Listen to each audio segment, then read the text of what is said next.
C'est la salle du procès des attentats, mais ce ne sont pas les assises. Aujourd'hui, c'est une audience devant le tribunal civil. 6 des accusés sont les plaignants. Dans leur viseur et celui de leur avocat, leurs conditions de transfert entre la prison de Aaron et ici, le bâtiment Justicia. On comprend parfaitement qu'il y ait des mesures de sécurité autour de ce procès, ça c'est de l'ordre de l'évidence.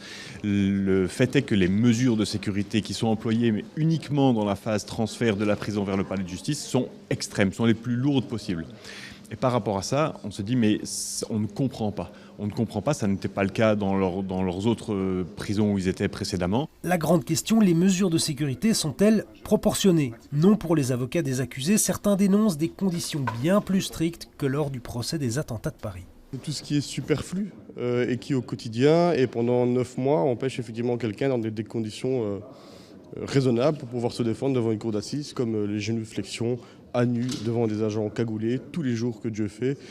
Et des privations sensorielles qu'on estime tout à fait inutiles. Des privations sensorielles, le fait d'avoir les yeux bandés par exemple. Pour l'avocat de l'État belge, toutes ces mesures ont bien un intérêt sécuritaire à la lumière de la gravité des attaques de 2016.